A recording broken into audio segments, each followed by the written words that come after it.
Sejam bem-vindos ao estúdio AgriNews Play. O Núcleo VET reuniu 4 especialistas de empresas líderes em genética suína para falar sobre o que está por vir na hiperprolificidade. Não se trata apenas de números de leitões nascidos, mas de eficiência, sustentabilidade e viabilidade no campo.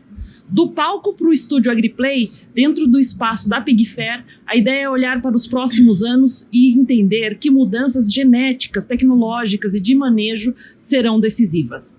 Eu estou aqui com a Amanda Pimenta Siqueira, gerente de serviços técnicos da Grosseries Speak, o Marcos Lopes, diretor técnico da Topigs Norvin do Brasil, o Geraldo Chucuri, diretor técnico da Dambred Brasil, e o Thomas, diretor técnico e membro do Conselho de Administração da DNA South America.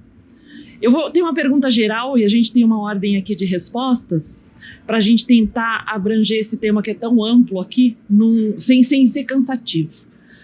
Então a pergunta geral é: hoje a hiperprolificidade vai além de contar quantos leitões nascem. Eu queria que cada um trouxesse o ponto mais importante que considera decisivo para definir a hiperprolificidade eficiente no futuro, a partir de uma perspectiva específica. Para a doutora Amanda, eu apontei aqui a integração genética e manejo, doutora Amanda. Certo, Priscila, muito obrigada pelo convite de estar aqui com vocês hoje. Bom, quando a gente fala em interação genética-manejo e o tema de hiperprolificidade sustentável, nós temos que trabalhar 2 pontos, né? Na genética, nós trabalhamos com não apenas com o número de nascidos, mas também com o número de tetos, a capacidade daquela fêmea em sustentar, a capacidade daquela fêmea produzir quilos de desmamados. Então, o peso do nascimento, o peso da desmama, a sobrevivência desse leitão na maternidade são características relacionadas à genética que nós temos trabalhado intensamente ao longo dos últimos anos.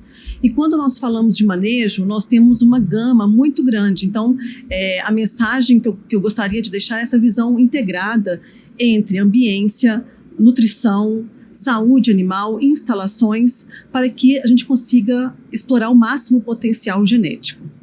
Marcos, eu queria que você abordasse o tema adaptação das práticas no campo. Sim. Então, Priscila, obrigado pelo convite. Então, prazer estar aqui. Se a gente pensar nas práticas do campo, então, tudo vai levar à parte da eficiência, como você colocou na introdução. Então, assim, a prática do campo principal, então, é garantir que esse leitão ele esteja vivo. Então, não adianta a gente produzir uma quantidade alta de leitões, então, sendo que no final a gente vai perder a maior parte deles, né? Então, assim, eu acho que como a Amanda já colocou, então a gente tem toda essa parte do manejo, então, que precisa ser trabalhado, mas dentro das granjas a gente precisa entender que existe uma nova realidade. Então, dentro dessa nova realidade, então, o que a mais a gente consegue fazer? Então, da parte genética, então, a gente tem bastante dever de casa, então, para garantir que o número de tetos, como a Amanda falou, então, está ali, então, para poder atender, mas que também o pessoal que está no campo entenda o que precisa ser feito.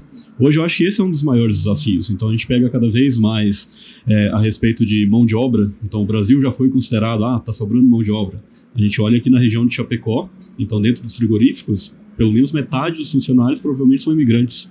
Então, são pessoal que chega, que nunca trabalharam com nada de suínos, às vezes chega advogado, chega engenheiro e por aí vai, que está procurando alguma outra oportunidade, entra dentro de uma granja de suíno, a gente precisa fazer toda essa adaptação desse pessoal, então de treinamento, e garantir que o pessoal fique, né? Então, que com certeza já foi abordado mais cedo a respeito do pessoal do RH. Geraldo, eu queria que você falasse sobre o tema equilíbrio econômico e biológico. Esse é provavelmente o ponto de maior discussão, né? Assim, desde quando a gente começou a discutir esse assunto de hiperprolificidade, foi o que a gente falou na apresentação ali. Entre nascer bastante leitão e desempenhar bem, né? Sempre foi um ponto de discussão muito grande. E hoje a gente vê que entre todas as genéticas que estão no mercado, a maioria indo pelo mesmo caminho, né? De ter condições de produzir mais leitões, mas ao mesmo tempo que isso seja sustentável, né? Assim, uma taxa de sobrevivência adequada para esses animais e nas fases seguintes ele continuar evoluindo também. Então, assim, acho que esse é um dos pontos mais importantes que a gente vem trabalhando nos últimos anos e a gente vê o resultado a campo, né? Os leitões cada vez sobrevivendo mais, as fêmeas tendo mais habilidade materna, produzindo mais leite. E por isso que a gente vê hoje números que a gente não via antes, né, de desmama de 38, 39, 40. A gente vê granjas produzindo até mais do que isso. Então, o que torna esse equilíbrio entre a prolificidade e a capacidade e a viabilidade econômica possível. Thomas, se você puder falar para nós sobre a autossuficiência da fêmea. Bom, obrigado, Priscila, pelo convite. É um prazer estar junto com todos aqui e num evento que se propôs a trazer esse tema a ser discutido, que é a nossa realidade do campo aí nos últimos anos, né? Sempre existe essa demanda por buscar um equilíbrio, qual genética que vai conseguir realmente alcançar e satisfazer as demandas que vem do campo, né? E nesse tema que você comentou, eu trago um relato de um grande gerente de uma das nossas granjas lucro, que está hoje dentro dessa granja há mais de 20 anos. E essa busca por uma fêmea cada vez mais autossuficiente em desmamar os seus próprios leitões e produzir leitões com mais qualidade, ela vem de encontro exatamente com essa demanda que temos hoje de realidade de granja. No passado, a gente buscou muito catalisar e acelerar, colocar o pé lá no fundo do acelerador, mesmo buscando a prolificidade, e a gente acabou criando alguns desafios, né, que eles estão se tornando cada vez mais difíceis diante do cenário que nós temos hoje dentro das nossas granjas. E esse gerente, ele comentou comigo, né, que, bom, depois que foi feito uma migração, dando maior importância para características da habilidade materna, comentado pelo Geraldo, qualidade de leitão, comentado por todos aqui que apresentaram, né, hoje no painel, o que ele observou? Que no passado, ele, com menos leitões vivos, ele tinha muito mais trabalho.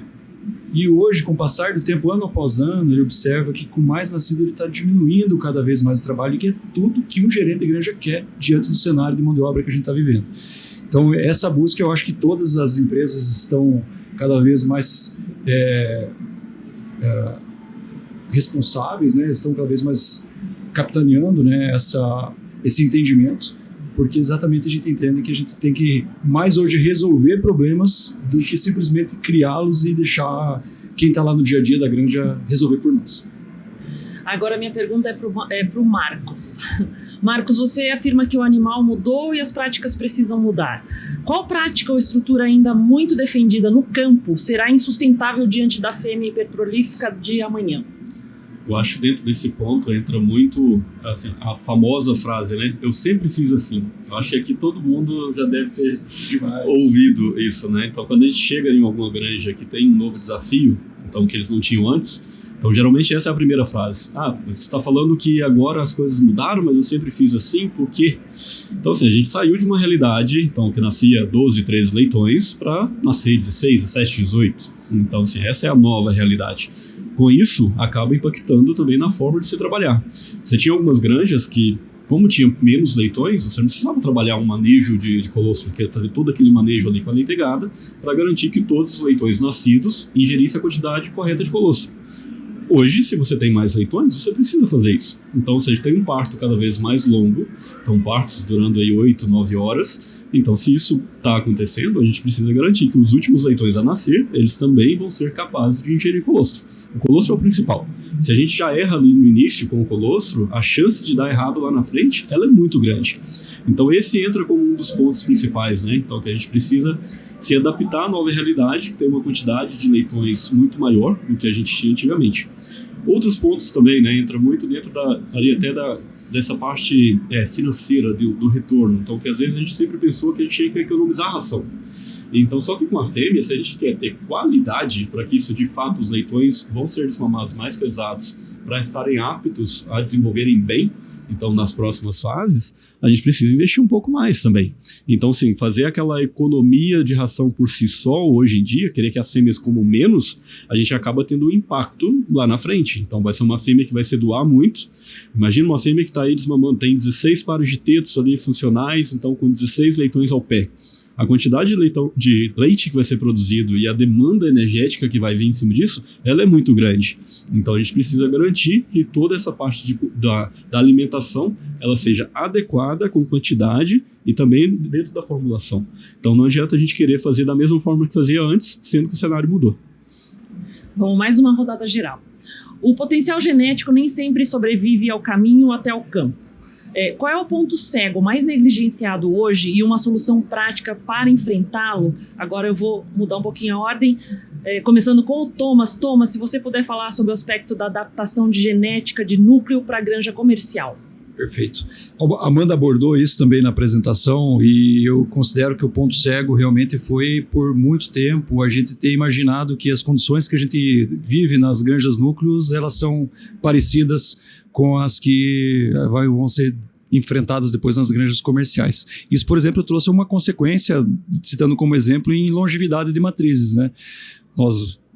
É só olharmos os gráficos de mortalidade de matrizes global, o quanto que nós pioramos esse indicador com o passar do tempo. E um dos fatores, certamente, que contribuiu para isso foi que a gente dificilmente avalia isso no melhoramento genético, porque a gente não dá tempo das nossas granjas núcleo com as matrizes puras chegarem até o 3º, 4º, 5º parto, porque senão elas já vão estar geneticamente atrasadas. Então essa interação, trazer para dentro da avaliação genética dados que venham lá das granjas comerciais, de fêmeas híbridas, e compor, que é onde a gente realmente explora essa matriz, essa longevidade de matriz até o 5º, 6º parto, ela é fundamental para a gente evoluir em características como essas tão importantes para a suinocultura. Então esse foi um ponto cego que talvez há 10 anos atrás caiu a ficha de grande parte dos programas de melhoramento e foi importante para a gente agora colocar os olhos com mais afinco a características como essa.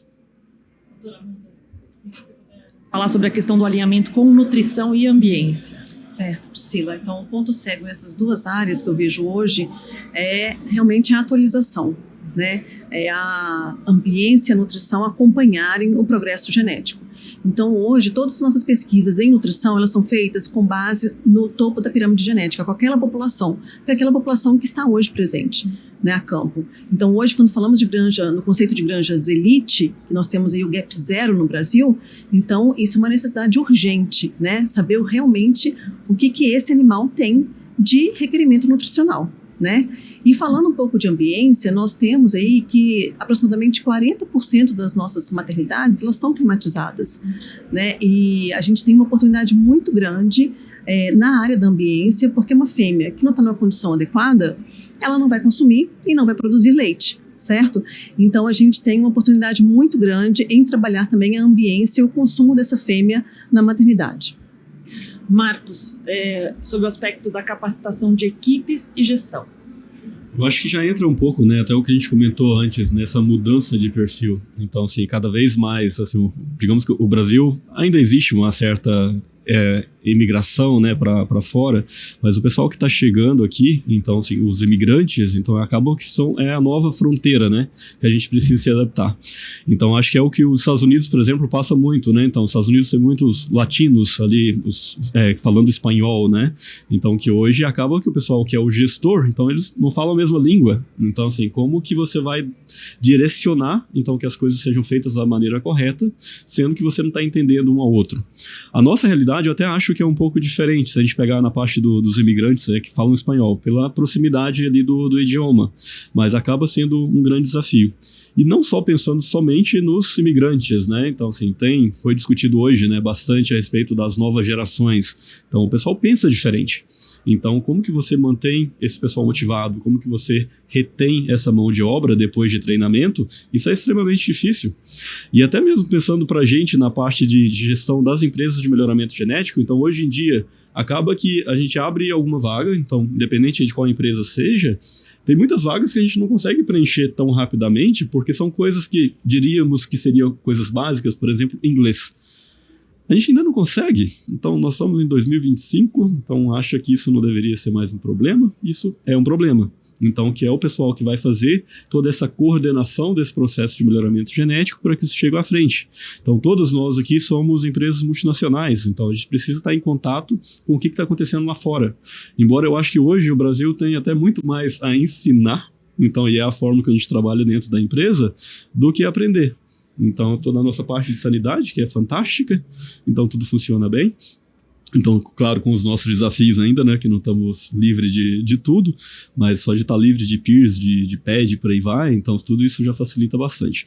Então, eu acho que tá de encontro a essa nova realidade. Então, quem são os funcionários da granja, então as novas gerações, quem está chegando e como que esse pessoal se adapta a essa nova cultura, e até mesmo essa questão do trabalho ali com o animal. Então, assim, não é todo mundo que se adapta, principalmente com a questão de aumento aí de vegetarianos, veganos e tudo mais. Então, isso tem um impacto forte, e vem muito, foi falado hoje também na parte ali de recursos humanos, mas os influencers, né?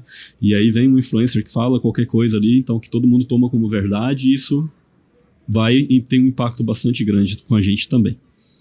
Geraldo, se você puder falar do aspecto de viabilidade e sobrevivência dos leitões.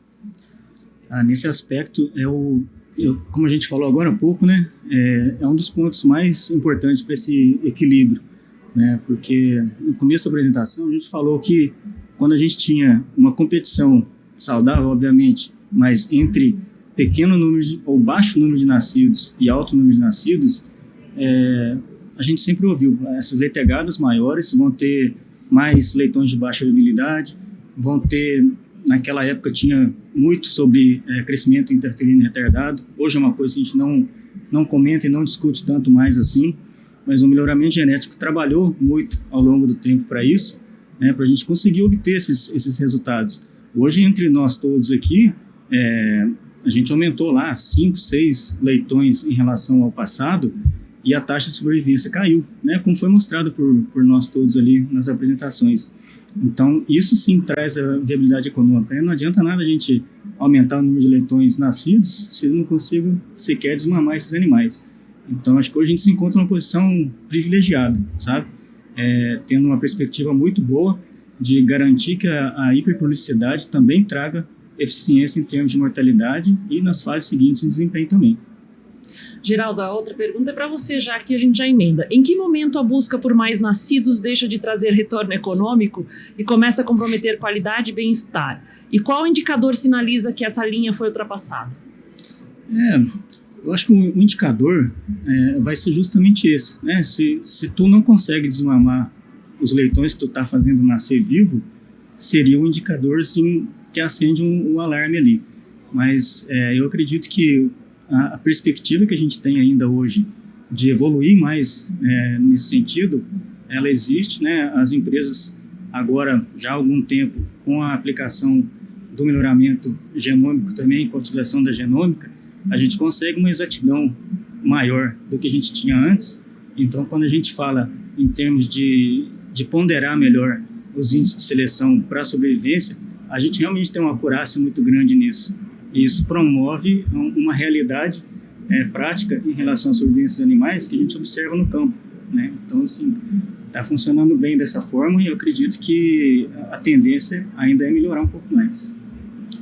Mais uma rodada geral. A próxima geração de matrizes precisará ser mais autossuficiente. Qual característica genética ou funcional é inegociável para chegar lá? Geraldo, queria que você falasse da questão da uniformidade e peso ao nascimento. Em relação a esses dois pontos, existiam gráficos antigamente que mostrava claramente assim, quanto mais tu aumenta o número de nascidos, tu vai desuniformizando mais a leitegada e o peso médio de nascimento vai caindo. Também é uma coisa que o melhoramento trabalhou nesses últimos anos, que tu não observa tanto mais isso, né? Assim, a gente tem aumento do número de leitões, mas a desuniformidade é uma coisa que a gente não vê mais a campo, né?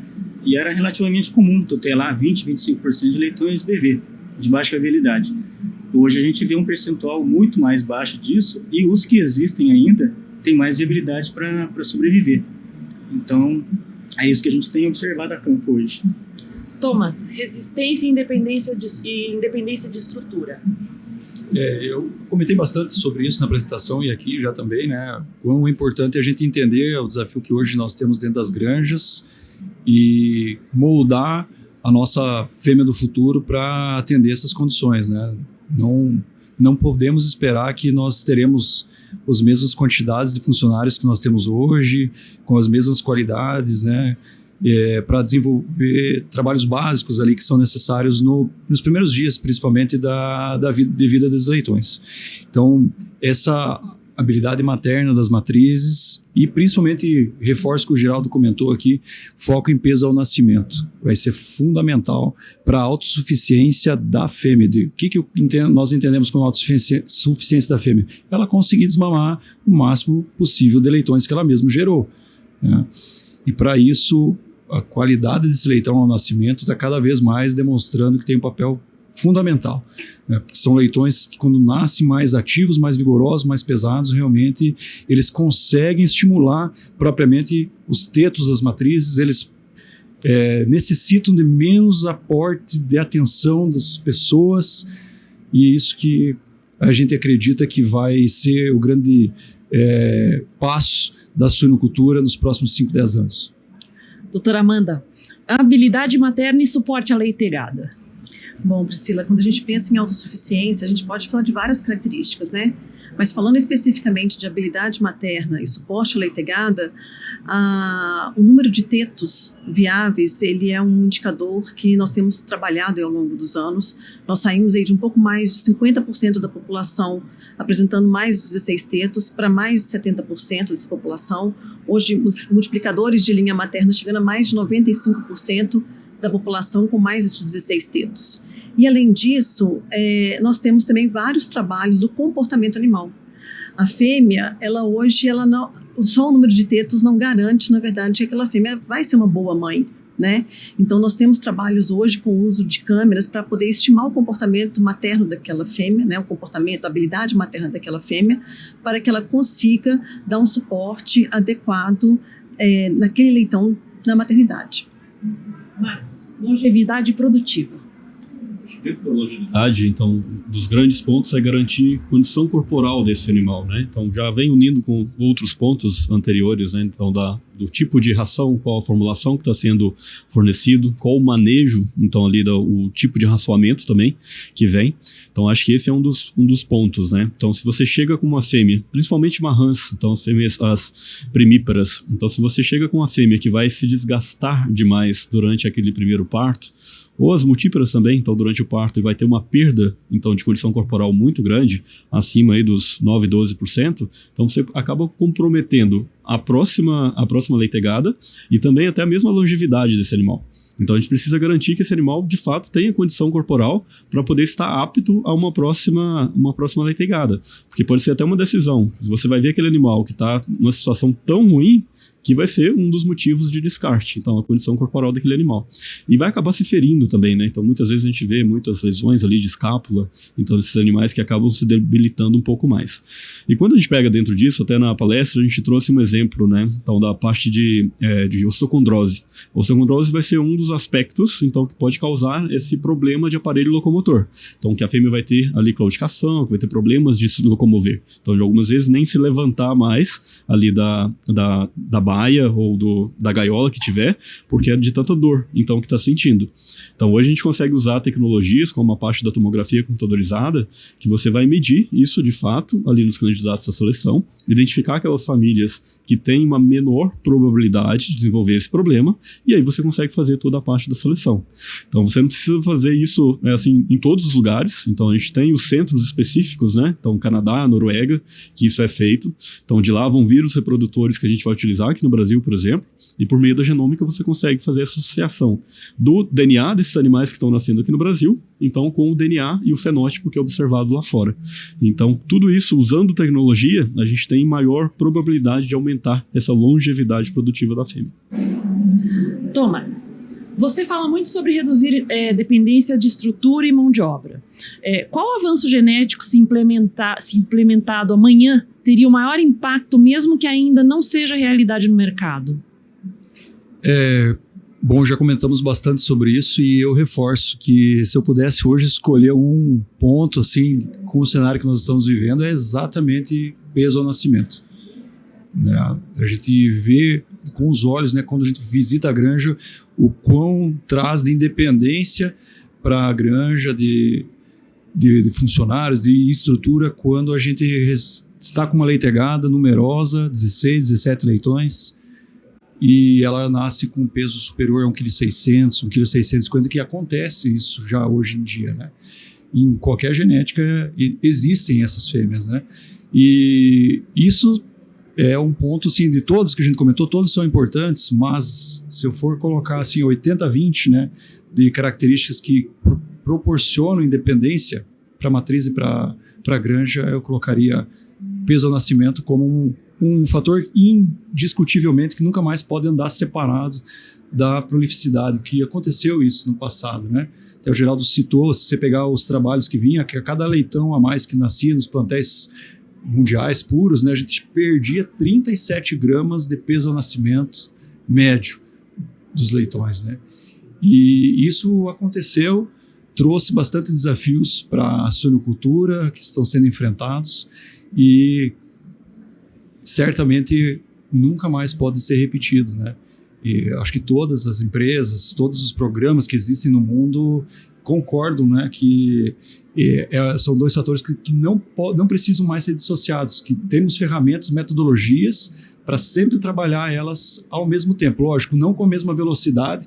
No melhoramento genético não é só maravilha, a gente coloca, vamos melhorar tudo ao mesmo tempo, vamos ganhar muito ao mesmo tempo. A cada passo que se dá mais numa característica, acaba diminuindo a velocidade de ganho em outras, né? Então, nesse ponto, a gente entende que pisar um pouquinho, diminuir um pouquinho o pé do acelerador na parte de nascidos vivos, por exemplo, e acelerar mais a parte de qualidade do leitão, é um ponto, né, simplório ao ser pensado, mas aqui na prática do melhoramento é bem complexo, mas possível. E é o que vai prover, no nosso entendimento, a suinocultura de amanhã, né, que dependa cada vez menos de infraestrutura para desmamar essa quantidade de leitões a mais e de pessoas. A gente não pode estar limitado ao sucesso da nossa atividade à base de pessoas que estão lá atendendo parto, que estão lá fazendo o manejo de colostro, uniformização de leitegados. Esse passo, para mim, é fundamental e vai catalisar a suinocultura para os próximos anos. Doutora Amanda, no cenário brasileiro, onde convivem extremos de eficiência e ineficiência, que ajustes sistêmicos de manejo, nutrição e ambiente são indispensáveis para que a genética não seja desperdiçada? Bom, Priscila, eu acho que é um condensado aí de tudo que a gente já falou, né? Então a gente precisa, a fêmea está cada vez mais eficiente, está entregando cada vez mais. Então a gente não pode trabalhar da mesma forma que a gente trabalhava no passado, né? Então ajustes de nutrição, trabalhar com uma nutrição de precisão, trabalhar com uma oferta de arraçoamento para essa fêmea na reprodução de uma forma que ela consiga sustentar essa produtividade da produção de leite. Nós não falamos aí de economia de ração para a fase de reprodução, né, que é uma fase que a fêmea está realmente se entregando ali na produtividade dela, né? Na parte de ambiência, eu já comentei aqui com você da questão da climatização, né, das maternidades. Na gestação, esse número é ainda menos da metade, né? E nós temos aí aumento da temperatura ao nível global, a nível mundial, né? E temos também aumento da produção de calor pelo próprio animal, né? Então, hoje, nós não trabalhamos mais com a faixa de temperatura, usualmente, que a gente costumava trabalhar no passado na maternidade, né? Hoje a fêmea, ela demanda uma temperatura um pouco menor também para estimular esse consumo dela. Então, tem vários ajustes de manejos que a gente precisa fazer para atender essa fêmea hoje. Geral, se cada um aqui pudesse deixar uma única herança para a próxima década da genética suína, qual seria e por que o setor não pode errar nessa escolha? E eu vou começar pelo geral. É difícil escolher um porque são muitos fatores interligados, né? Mas considerando que a gente já atingiu hoje, eu acho que a longevidade desse animal pesaria bastante, pensando em termos econômicos, em termos de ambiência também, porque o animal seguir produzindo bem por mais partos, eu acredito que vai ser um fator que pesa bastante em relação a questões econômicas e a questões ambientais, que cada vez mais as regulamentações pesam mais, né? Então, se tivesse que escolher uma, eu iria nessa aí. Marcos. Eu acho que iria muito, até mesmo do que já foi tomado de decisão na empresa, que é uma coisa que eu acho que foi bem acertada, então, que é o melhoramento genético balanceado, né? Então, assim, até que como o Thomas comentava, então já fazem mais de 20 anos, então, que foi mudado esse direcionamento, então, buscando esse melhoramento genético que seja meio que como um todo. Assim, 100% melhorar 100% das características ao mesmo tempo é impossível, mas mesmo que reduza essa velocidade, você acaba tendo um animal, então, mais eficiente, né? Então, que tem ali a parte da sustentabilidade vem junto. Então, lá 20 anos atrás, então, foi decidido, então, já instalar o protocolo de pesagem individual de leitões. Então, hoje dentro do banco de dados a gente tem em torno de 30 milhões de animais que foram pesados individualmente, e aí você consegue fazer esse melhoramento genético para garantir que o peso médio ali dos leitões ele não caísse e que a variação desse peso ela fosse cada vez menor, então para ter uniformidade.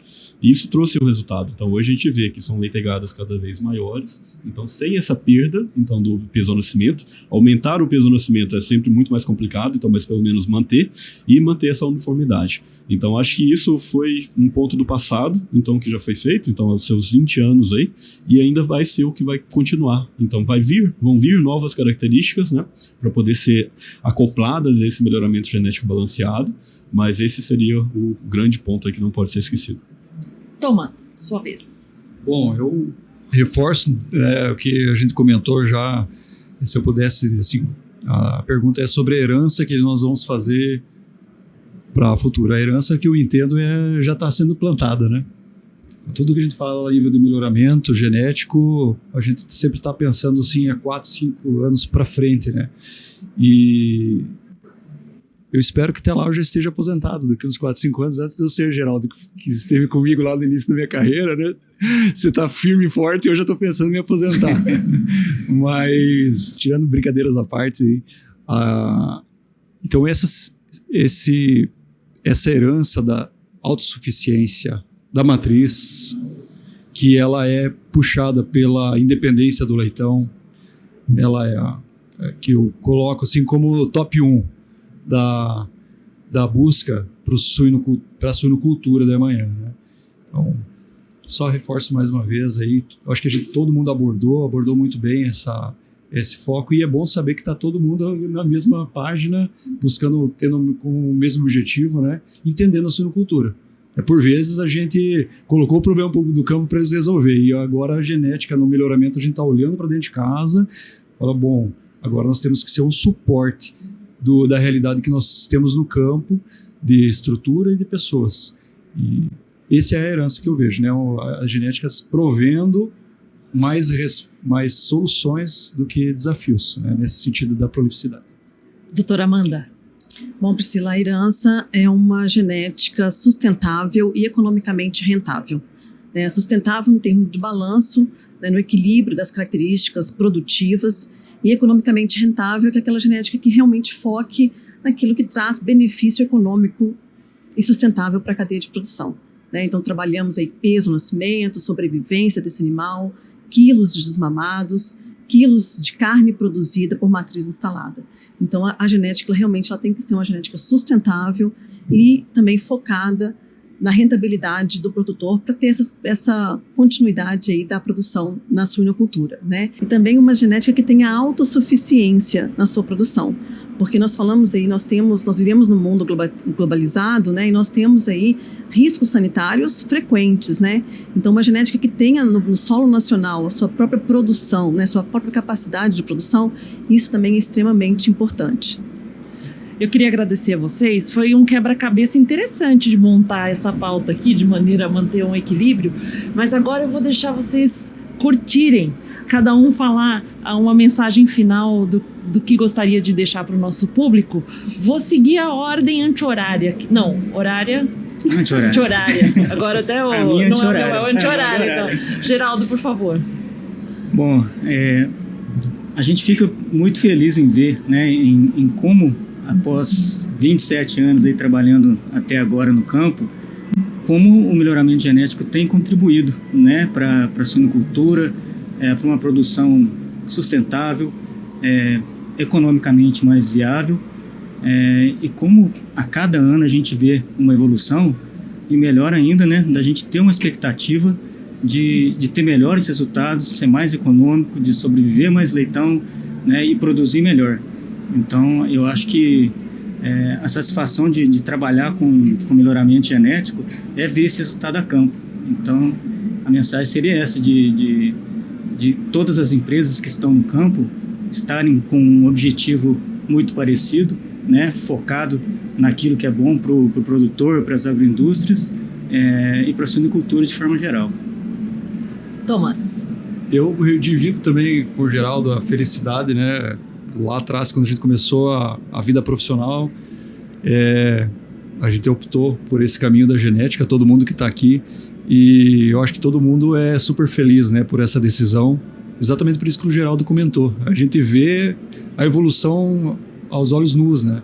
E quando a gente vai visitar uma granja núcleo, por exemplo, vê muitas vezes a evolução acontecendo antes dela estar dentro do nosso cliente, né?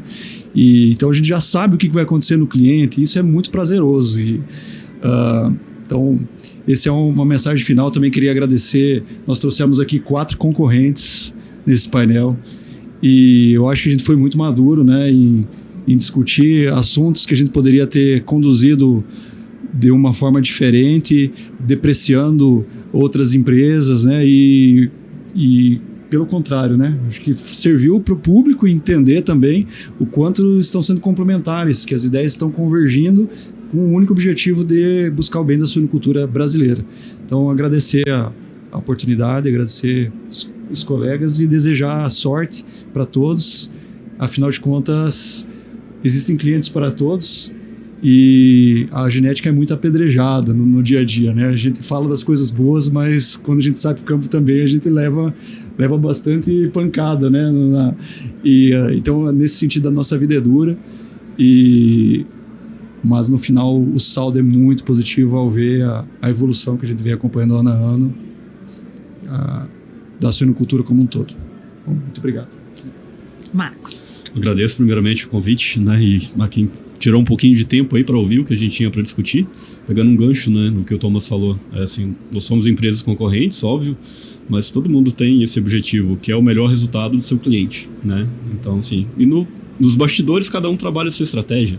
Então, assim, do dia a dia nós somos colegas de trabalho que estamos fazendo um trabalho semelhante, cada um à sua maneira, né? Então, assim, tem os seus objetivos diferentes, a forma de trabalhar, a tecnologia que emprega. Então, assim, cada um vai definir isso, mas acho que esse é o grande ponto. Se a gente pensar no famoso o agro é pop, o agro é tech, o agro é pop, o agro é tudo, né? A suinicultura é pop, é tech. E que as próximas gerações que estão vindo aí de veterinários ou tecnistas, então, possam se dedicar cada vez mais à suinicultura. Não só a genética, né? Nos diferentes ramos, então, que a gente tem dentro da suinicultura. Então, acho que as novas gerações vêm cada vez mais com essa pegada de tecnologia e inteligência artificial, então todo o nível de tecnologia que a gente está empregando já hoje, né, no melhoramento genético e na nutrição, na sanidade, por aí vai, eu acho que eles têm muito a agregar. Então, cada vez mais também a gente vê que a concorrência, né, por profissionais, ela aumenta. Então, se pega, principalmente na veterinária, então vai muita gente para o pet. Então, assim, 90% talvez, em algumas faculdades, você só pensa em pet, não pensa em grandes, principalmente em suínos. Então, que esse pessoal abra o olho um pouquinho aí para a suinicultura, que a gente tem muita oportunidade. Então, hoje eu acho que tem muito mais oportunidades do que profissional capacitado que seja capaz de desenvolver um bom trabalho. Então, que essa moçada aí possa chegar para o nosso barco. Doutora Amanda, assim como nas nossas casas, nós mulheres temos a última palavra, você também tem a última palavra aqui para colocar para nós. Certo, Priscila. Primeiro eu gostaria de agradecer novamente o convite, agradecer a todos os colegas aqui pelo debate, realmente foi muito produtivo. E eu gostaria de encerrar com uma visão para o mercado, né, de ter um novo olhar sobre a matriz suína, né? Nós estamos entregando, a genética vem trabalhando muito nesses desafios da hiperprolificidade, né? Mas nós temos ainda muita oportunidade dentro do sistema de produção, né? Então temos que ter um novo olhar. Essa matriz está cada vez mais produtiva, ela está se doando mais, mas a gente tem, por exemplo, nos últimos anos, aí, desafios ou... não digo desafios, mas situações de mercado que desafiam essa fêmea, né? Então, sistemas de gestação coletiva, com sistemas cobre-solta, desmame com 28 dias, tudo isso vem desafiando também a fêmea, né? Então nós temos que ter um novo olhar, ter um cuidado individualizado com aquela fêmea para que ela possa expressar o máximo potencial genético.